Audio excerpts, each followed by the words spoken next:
سلام خدمت همه دوستان. مبحثی که امروز می‌خوایم در موردش صحبت کنیم فیلتر اطلاعات، به اضافه اینکه حالا قرار فیلتر نویسی رو با ابزار ادوانس فیلتر امروز بگیم. بخش فیلتر اطلاعات میشه جزء مباحث مقدماتی. بخش فیلتر نویسی که با ابزار ادوانس فیلتر انجام میشه جزء مباحث پیشرفته. خب برای شروع یه فایلی داریم، یه سری اطلاعات داریم، اینا رو می‌خوایم فیلتر کنیم. اونا فیلترها رو شما با توجه به نیازی که دارین نوع فیلترتون رو مشخص می‌کنید.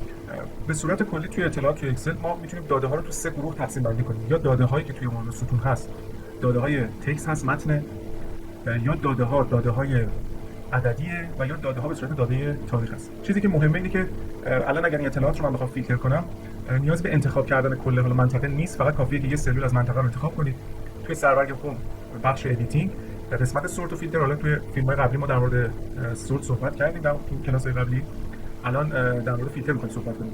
روی ابزار فیلتر من کلیک می‌کنم، خودش ببینید سرستونا رو کامل تشخیص میده، نیازی بس به انتخاب کردن کل منطقه‌ها نیست. اتفاقا بعضی اوقات انتخاب شما باعث میشه که اون نتیجه‌ای که تو فیلتر می‌خواید نداشته باشه. خب همونطور که گفتم داده هاتون بر اساس اینکه چه داده‌ای توی اون ستون قرار گرفته به سه دسته تقسیم میشه. تکست فیلترها هستن، فیلترهای متنی. اگر توی این ستون عدد باشه میشه نامبر فیلترز، فیلترهای عددی. و اگر توی اون ستون تاریخ باشه میشه فیلترهای دیت. شروع می‌کنیم حالا در مورد هر سه تا صحبت کردن. اول از همه فیلترهای تکست رو من شروع می‌کنم گفتن. مثلا که خود ابزار فیلتر چه قسمت‌هایی داره، بعد میریم سراغ فیلتر نامبر و فیلتر دیت. اولین چیزی که من باید بدونم اینه که توی فیلتر کردن به محض اینکه فیلتر رو شما اعمال می‌کنید یه سری فلش‌های رو به پایین می‌بینید توی سرستوناتون که این نشون میده روی تمام سرستوناتون ابزار فیلتر اعمال شد. اگر روی این فلش ها کلیک کنید میتونیم بگیم این فضایی که به ما نشون میده، کادری که بادوشر میشه به سه قسمت تقسیم کرد. بخش بالاییش در مورد سورت هستش، قبلا توی کلاس قبلی صحبت کردیم. بخش مرکزی بر اساس اون فیلترهایی هست که شما نیاز دارید که صحبت می‌کنیم امروز. و قسمت پایینی یکی یه نمونه از موارد موجود توی ستون رو براتون قرار میده. مثلا اگر من اینجا تو کاتگوری کلیک کنم ببینید دو تا گزینه فرود و وجتبلز رو میده. پس یکی یه نمونه از موارد موجود توی اون ستون رو بتون. معمولا بهتره که بخش پایینی رو زمانی استفاده کنید که شما تکرارتون و تعدد مقادیرتون زیاد. مثل اینجا مثلا تو کاتگوری من دو مدل دارم، اینجا میتونم از این قسمت استفاده کنم.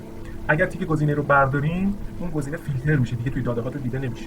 ستونی که فیلتر روش اعمال شده اون ستون روش یه علامت قیف براتون میکشه، یعنی اینکه فیلتر روی اون ستون یا ستون‌ها داره اعمال میشه. خب میخوام فیلترمو لغو کنم، این بالا ببین کلیر فیلتر رو دارم، برای این ستون فیلترش رو براتون لغو میکنه. پس توی هر کادری که شما تو فیلتر برید سه قسمت داره. بخش سورتش رو داریم، تو کلاس‌های قبلی صحبت کردیم. بخش مربوط به فیلتر، حالا بسته به اینکه اون ستون چه مقداری داخلشه نوع فیلتر متفاوت خواهد بود. و قسمت پایینی که مربوط میشه به مقادیر داخل اون ستون که یکی یه نمونه از موارد موجود توی اون ستون براتون قرار میده که شما میتونید با گذاشتن برداشتن تیکا اونا رو فیلتر کنید یا بتونید مشاهده کنید.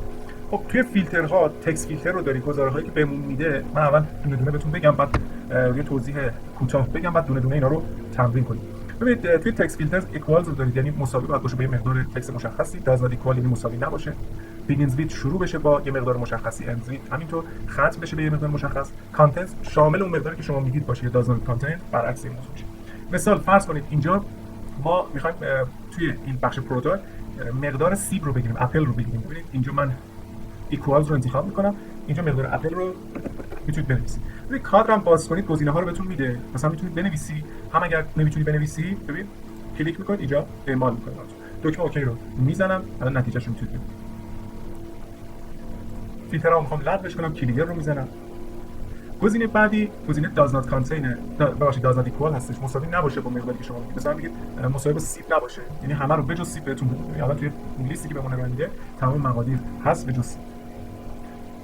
اینم کلیر می‌کنید. روی یک ستون شما همزمان دو تا فیلتر نمیذارید، یعنی پشت هم فیلتر نمیزنید به خاطر اینکه اون نتیجه‌ای که می‌خواید بهتون نمیده.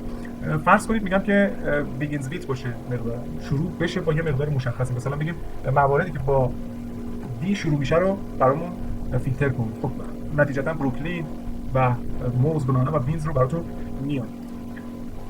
اینم پاک کنید، کلیر کنید. فیلتر بعدی فیلترش میشه اندز ویت، ختم بشه. میگم به حرف A ختم بشه، شامل باشه، شامل A باشه. مثلا میره توی بخش کانتین میگه شامل A باشه. خب این A میتونه اول، وسط یا آخرش باشه. مثلا فرض کنید تو کانت ببینید کاراکتر دومه، توی اپل کاراکتر اوله، تو بنانا ببینید کاراکتر آخرم هست. پس هر جایی از اون تکست شما مقدار شما اون عبارت وجود داشته باشه براتون میاد. داز کانتین هم عکس این موضوع میشه، میگید شامل A نباشه. حالا میبینید نتیجهش رو. خب اینجا مسئله‌ای که وجود داره، ما یه بخش کاستم فیلتری بهمون میده که اینو میتونیم متناسب با نیازمون چیکار کنیم، کاستماایز کنیم. مثال فرض کنید میخوام بگم که مقادیری که با A شروع میشن و به E ختم میشن. ببین اینجا تو کار میتونم بگم بیگینز ویتش A باشه و اندز ویتش چی باشه؟ E باشه. دستور اند هر دو رو در نظر میگیره، یعنی مقادیر رو فقط براتون میاره که با A شروع بشه به E ختم بشه. دو تا مقدار میخوام مقادیرم یا شامل، ببینید، یا شامل B باشه یا شامل O باشه. پس اینجا کاستم فیلتر میکنم. شامل شدن ببین میشه کانتینت، میگم شامل B باشه، کانتینش شامل O باشه. ببین اگه اینجا اند رو بزنید، پس مقادیری رو براتون میاره که هم شامل B و هم شامل O هستن و ببینید نتیجه داری یا نه. ببین مثل بروکلی. ولی اگر من بیام اینجا دستور or رو بزنم، مقادیری رو میاره که یا شامل B یا شامل O. ببین نتایج بیشتر شد. اونجا فقط بروکلی رو داشتید، اینجا ببین کاروت هم میاره چون B نداره ولی O داره. فرض کنید بنانا رو میاره، O نداره ولی B رو داره. مثلا اورنج رو میاره، B نداره ولی O داره. پس این اند و O رو باید جایگاهش رو بدونیم. برای این بخوام یه مثال حل کنیم از این، ما میخوایم بگیم که محصولات فرض کنید سیب یا پرتقال که برای کشور کانادا و آلمان هست. ببین میام اینجا، میتونم اینجا کاستم فیلتر بزنم، بگم ایکوال سیب باشه، اپل باشه، اور ایکوال پرتقال، اورنج باشه. اینجا دو تا کشور داریم، کانادا و آلمان. ببین اینجا میتونید بگید تیک کانادا و آلمان رو میخوام و میتونید مثل همین حالت قبلی توی تکست فیلتر کاستم فیلتر کنید، کانادا آلمان اونجا تحت اون اور دستور اور وارد کنید. فرقی نمیکنه، این نتیجه که بهتون میده. خب این برای بخش تکست نیاز به تمرین دارید، سریع این کارو انجام بدید. فقط قبلش ببین دو تا ستون دارم فیلتر داره، بیش از یکیه. اگه بخوام فیلتر رو لغو کنم باید بیام اینو یه بار کلیر فیلتر برای پروداکت بزنم، یه بار برای کانتری بزنم. ممکنه این 10 تا ستون باشه، 10 تا فیلتر شما زده باشه، بخوای لغوش کنی بعد 10 بار این کارو تکرار کنی. برای همین موضوع این بالا ببینید تمام قسمت هوم بخش ادیتینگ اینجا ابزار کلیر رو بهتون داده. کلیر کمک میکنه شما تمام فیلترهایی که رو ستونای متفاوتی زدین اینا رو لغوش کنید. این رو تمرین میکنید، سریع یه تمرین کنید.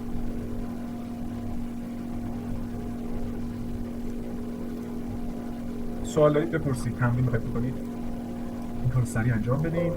بریم سراغ فیلتر نام. یکی دو دقیقه من صبر میکنم شما تمرین کنید، بعد بریم سراغ فیلتر نام.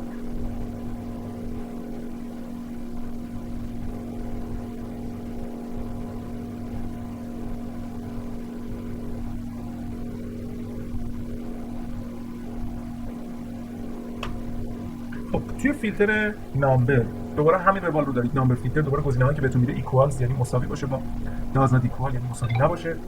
گزینه گریتر دن یعنی بزرگتر باشه از گریتر و ایکوال، بزرگتر مساوی. گزینه لس دن کوچکتر، لس دن ایکوال کوچکتر مساوی. بیتوین بین دو تا عدد باشه. تاپ 10 که حالا صحبت می‌کنیم فعلا میذارمش کنار. با اوریج رو دارید یعنی اعداد شما یه میانگینی دارن، این میاد بالای اون میانگین رو بهتون میده. بیلو اوریج اعداد شما دوباره یه میانگینی دارن، این پایین‌تر از میانگین بهتون. مثال اگه بخوایم برای دونه دونه اینو مثال حل کنیم، ببین اینجا می‌خوایم ایکوالز رو بزنیم، مثلا میگیم 617 رو بیار. 617 رو که ممکن می‌زنم ببینیم مقدار برامون میاره یا نه. البته ما کنم نداشتیم 617 رو داریم خورد کنه شده. این مقدار رو بزنیم با ایکوالزش کاری نداشته باشیم، یه مقدار راوند بزنیم که مثلا اینو بزنیم 200 رو می‌گیریم. ایکوالز 200 هیچ نتیجه‌ای نمیده. داده‌ای که وارد کردیم جنسشون هم. خب بذاریم بریم سراغ بقیه‌اش ببینیم نتیجه رو میده. ببینید گریتر دن رو ببینید. گریتر دن 5000 رو بزنید. نتیجه رو میده. گریتر دنش رو درست کار می‌کنه. حالا چرا اون 200 نمیاره؟ اینجا الان یه مبحث باز میشه تحت عنوان تصفیه اطلاعات. این داره چی رو به من میگه؟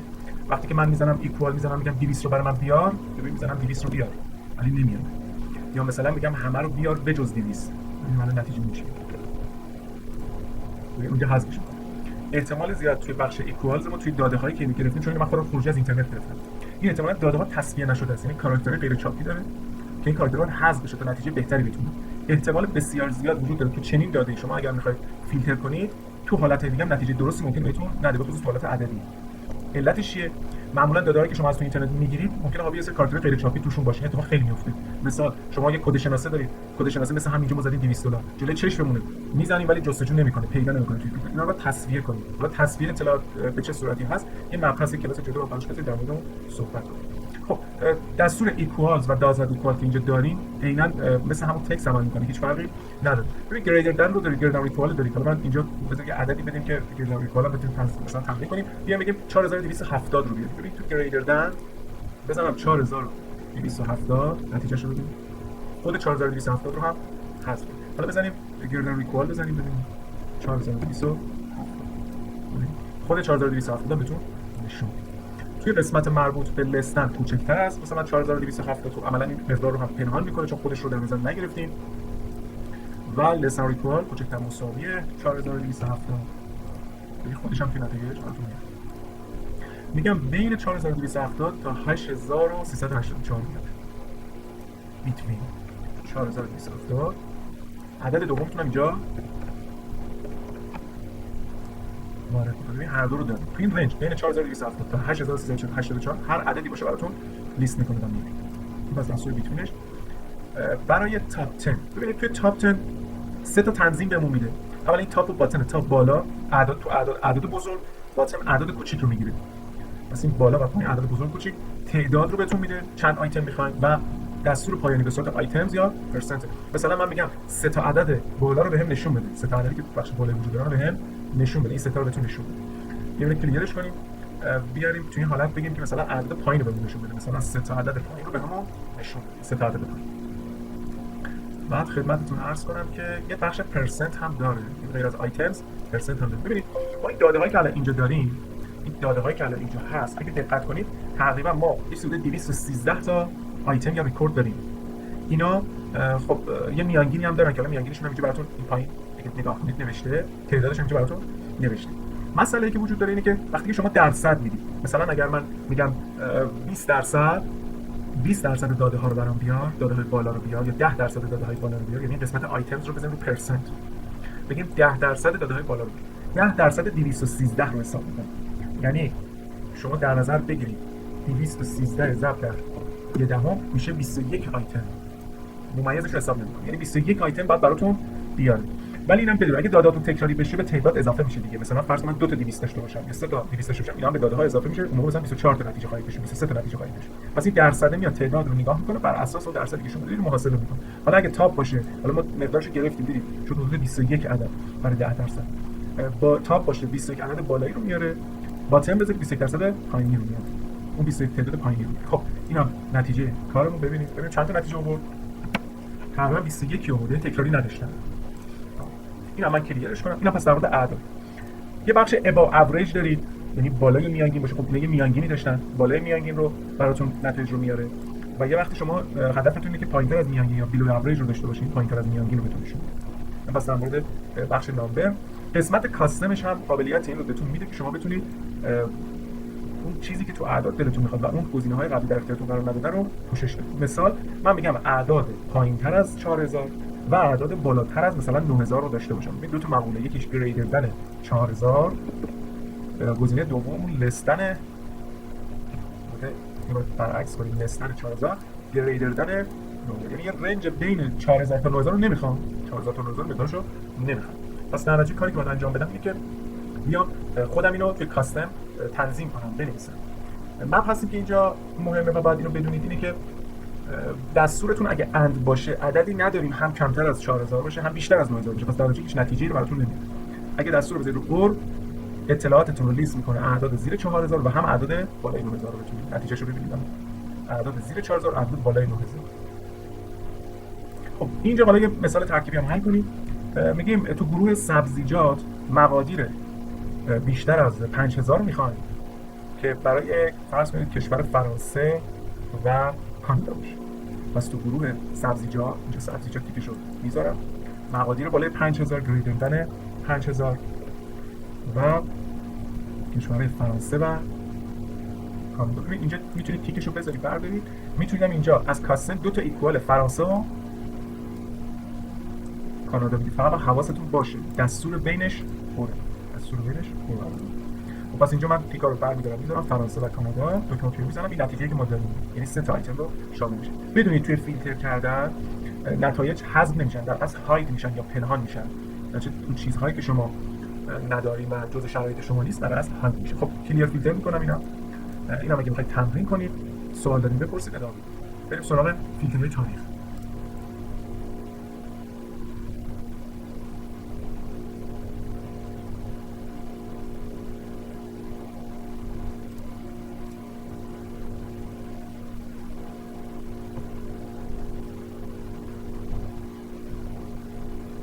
سوال نداریم فکر کنم.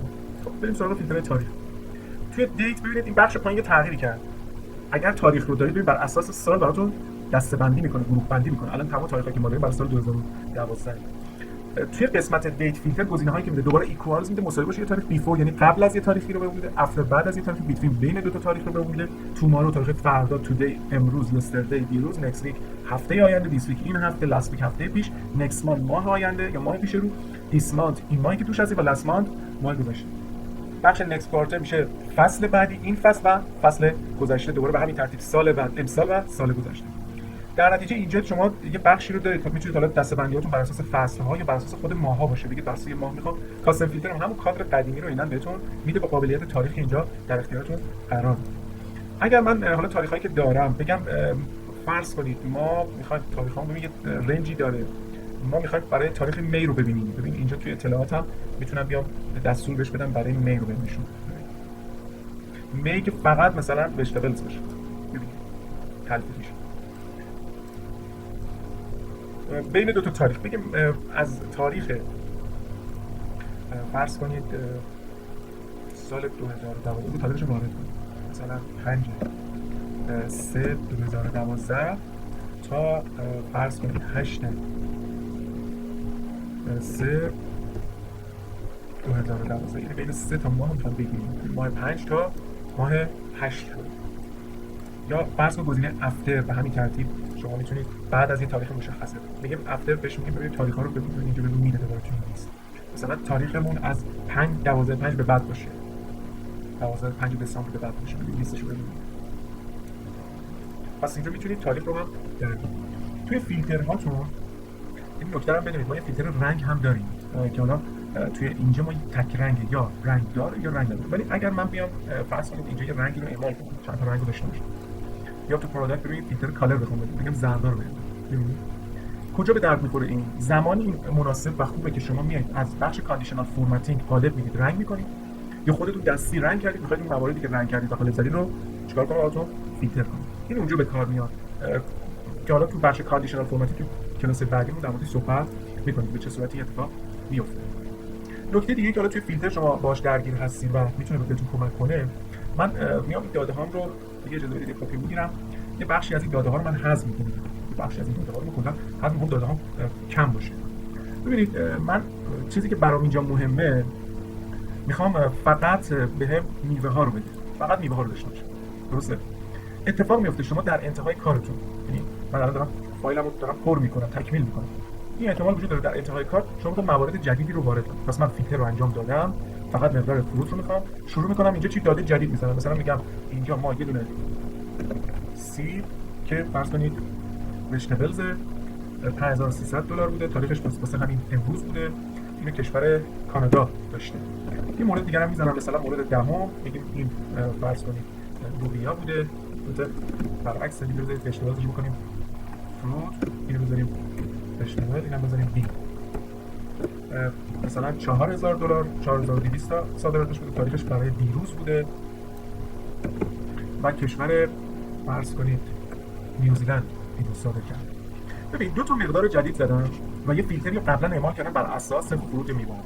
اگر توی فیلتر شما این پایین ببینید ری اپلای کنید، شورت کاتش رو میذاره نشون میده کنترل آلت ری اپلای کنید میاد فیلتر میکنه این مقادیر جدیدتون رو توی فیلتر قرار میده. ببین ری اپلای رو که من زدم اون بینزی که وجتبل واسه نیوزیلند بود خودش فیلتر کرد دفع کرد. الان ببین کلیر کنم اونم برمیگرده.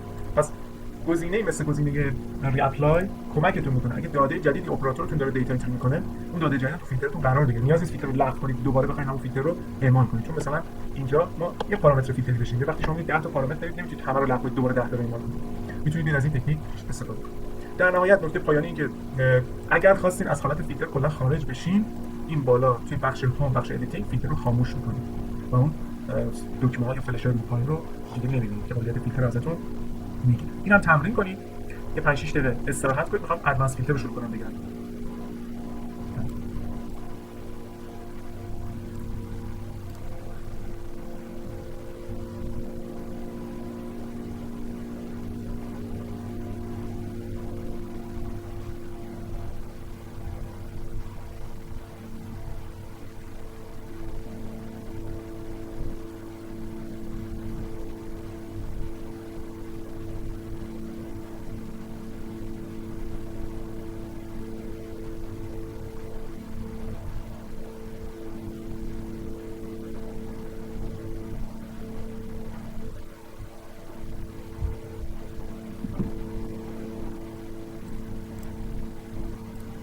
بچه سوال داریم بپرسید، سوالی اگه هست بپرسید.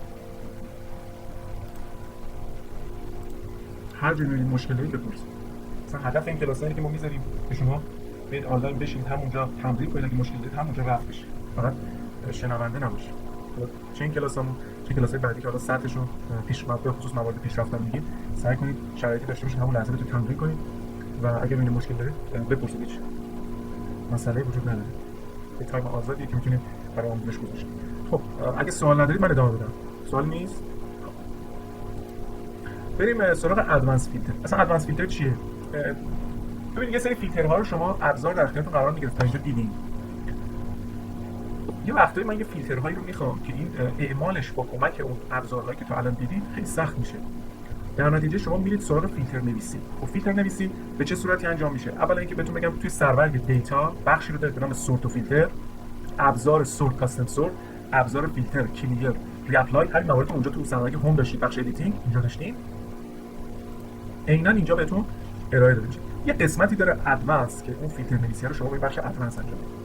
خب نیاز به این داره که شما یه شرایطی رو فراهم کنید برای فیلتر نویسی توی بخش ادوانس. اینکه اولا اینکه اطلاعاتتون، یعنی همون اطلاعاتی من توی شیت قبلی داشتم، لازمه که همون سرستون ها رو شما توی فضای مثل اینجا بالای کارتون قرار بدید. کنارش قرار نمیدید به دلیل اینکه وقتی که فیلتر میشه شرایط شما فیلتر میشه و موقع اون نتیجه دلخواهتون رو نمیگیرید و اصلا ممکن بخش ادوانس فیلترتون کار نکنه. دو، همیشه اینو در نظر بگیرید فضایی که میخواید فیلتر نویسی کنید یه گپ، یه فاصله با داداتون حتما داشته باشه، یعنی یه گپی داشته باشید. بخشی رو در نظر بگیرید، به هیچ عنوان از این قسمت استفاده نمی‌کنید. مورد سوم که باید دقت کنید، ابزار ادوانس فیلتر مربوط به یه شیت میشه. شما نمیتونید بین شیت ها از اون استفاده کنید. یعنی بیاید بگید من تو این شیت میخوام شرایطم داده هامو میخوام ببرید توی شیت دیگه قرار بدید. همونجا بهتون نتیجه رو نشون میده. تو همون شیت امکان جابجایی شیت ندارید که بخواید شیتتون رو جابجا کنید. و اینکه چه قوانینی داره برای نوشتن فیلتر رو الان بهتون میگم. من دو تا ستون امانت گذاشتم. برای اعداد، جایی که شما عدد دارید، جایی که شما تاریخ دارید، مثلا اینجا بهتره که دو تا ستون تعریف کنید. چرا؟ چون بخواید دستور بیتوین بدین، اون موقع مجبورید یکی از دستورهای پایین رو توی یکی از ستون‌ها بزنید، دستور بالا رو تو ستون بعدی بزنید. همین روال ممکنه برای تاریخ هم وجود داشته باشه. خب چجوری من فیلتر بنویسم؟ ببین اول فیلترتون این بالا می‌نویسید. برای شروع من تو این داده‌ها میام میگم مقادیر بزرگتر از 4000 میخوام. درسته؟ میام اینجا ادوانس فیلتر رو میزنم. ببین خودش منطقه دادت رو انتخاب میکنه. خود ادوانس فیلتر کارش سه قسمت داره. اینکه آیا میخوای فیلتر رو همینجا بهت نمایش بده؟ من میگم بله همینجا بهت نمایش بده. لیست رنجتون رو خودش میگیره. اگه شما کلیک کردید خودش منطقه رو کامل میده.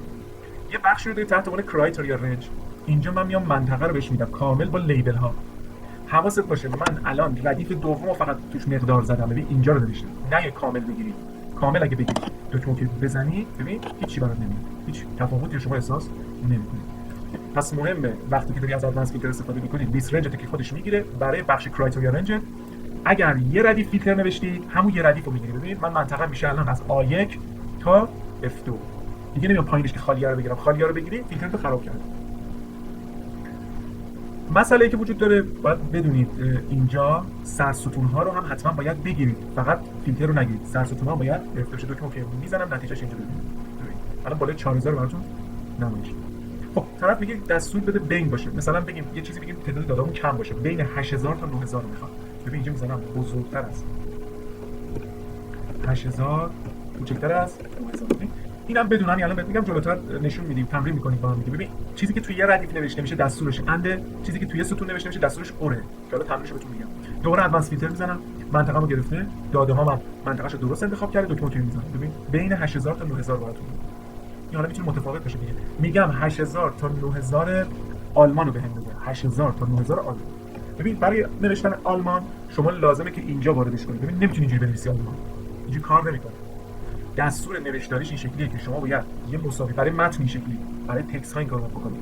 یه مساوی میذاری، کوتیشن مساوی اون کشورت که حالا جرمنی هست می‌نویسم کوتیشن، اینجوری باید دستور بنویسی. ببین اینتر بزنم این شکلی میشه. اینتر که بزنی این شکلی میشه. پس الان ببینید فیلتر رو کار می‌کنیم. اینا قبلی رو کلیر کنید، دور ادوانس رو بزنم. اینجا بخش مربوط به داده هامو گرفته، قسمت اطلاعات رو هم همینطور دکمه اوکی رو میزنم، نتیجهشو ببینید.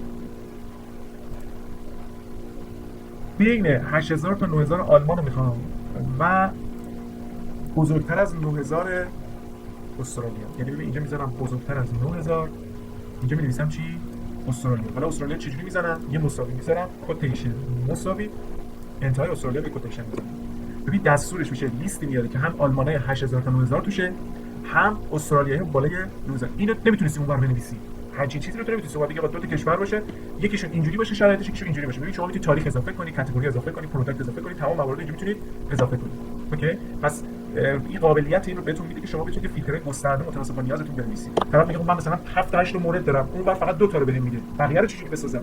بقیه رو بیاد تو ادوانس فیلتر اینجوری فیلتر نویسیش می‌کنید. خب ببین منطقه رو میخوام بهش بدم. منطقه اولم اوکیه، درسته، منطقه گرفته. برای کرایتریا رنج عوض شد. ببین کرایتریا رنج میشه A1 تا اینجا کامل میگیرید. یه دونه فاصله گپ اینجوری اضافه بگیرید، نتیجهش میشه که هیچ نتیجه درستی رو براتون نمیاد. اوکی میذارم. ببین آلمانای بین 8000 تا 9000 و استرالیای بالای 9000 براتون ببینید. این تا اینجا واضحه. ببین دستور توی ردیف اند توی ستون اوره. یعنی اگر شما مثلا بگید آقا من 3 تا کشور رو میخوام، یکی فرض کنید آلمان رو میخوام، استرالیا رو میخوام و آمریکا رو میخوام. ببینید اینجا کوتیشن مساوی کوتیشن، ببینید نوشتاریش این شکلی. برای تکست فقط، برای دیت هم همینطور، برای امانت هم همون روال بزرگتر کوچیک‌تر میزنید، هیچ فرقی نمیکنه. برای تکست فقط مثل پروداکت، مثل کاتگوریز، مثل امانت فقط.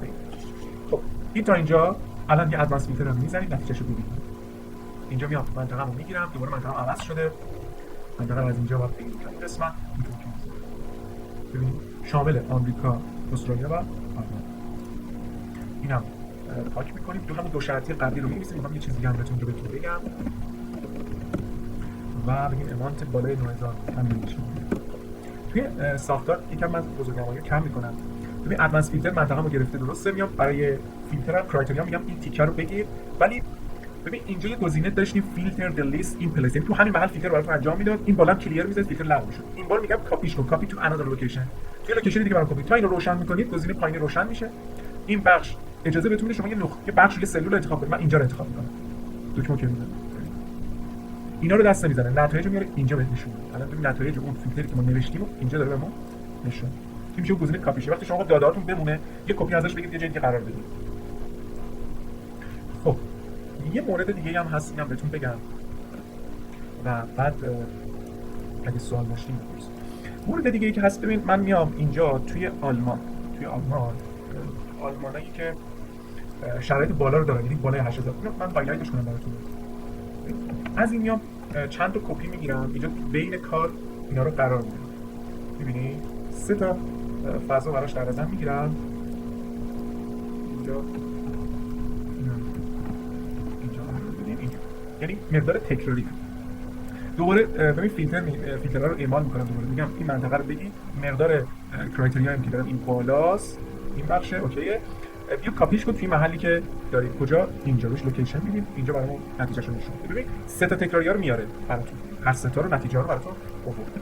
اگر وقتی که دارید ادوانس فیلتر رو استفاده میکنید، دارید حالا لوکیشن میدید، موارد تنظیم میکنید، این گزینه یونیک رکورد رو بزنید، مقادیری که بهتون نشون میده، مقادیر تکراریش رو خودش حذف میکنه براتون. الان ببینید این کارو میکنه. از اون موضعی که حالا کدشون 11 بود داریشون و برای آلمان بود بیش از 8000 تومان بود، فقط 3 مورد داشت که حالا یکیشو تکراری خودش حذف. این بخش مربوط به ادوانس فیلتر بود که حالا ما تمام گزینه‌هاشو کاور کردیم. چیزی که اینجا مهمه بخش فیلتر نویسیشه که حالا گفتیم بیشتر مقادیر بزرگتر کوچیک‌تر و عملگرهای مقایسه‌ای که حالا اگر نمی‌دونیدم عملگرا رو فیلمش تو یوتیوب هست، برید ببینید عملگرای مقایسه‌ای. و هفته آینده می‌خوایم کار با عملگرا رو درس بدیم. خب بیشتر از عملگرای مقایسه‌ای ما داریم استفاده می‌کنیم، مثل مسابقه بزرگتر کوچیک‌تر. برای اعداد همون، ولی برای مقادیر متنی شما نیاز به این دارید که مساوی بذارید و دو طرف کارتون کوتیشن بذارید که جوابی که می‌خواید رو بگید. امیدوارم که این کلاس خوبی بوده باشه براتون. سعی کنیم تمام مباحث رو کاور کنیم، توضیح بدم بهتون که چیزی جا نمونه، ولی بدونید به این بخش بسنده نمیکنه. هر کدوم اینا دنیای وسیعی داره، استفاده های خاصی داره. میتونید همین چیزی که الان یاد گرفتید یه مقدار توسعهش بدید، کرایتریا هاتون یه جوری بنویسید که نتایج خیلی بهتری رو بهتون بده. میگم جای کار داره، ولی ما حالا بیشتر جنبه این که شما یه آشنایی پیدا کنید بتونید نیازتون رو تو محل کار یا نیاز روزانه‌تون رو تو اکسل تو بخش فیلتر برطرف کنید. سوال اگه دارید بپرسید، اگر نه که خسته نباشید.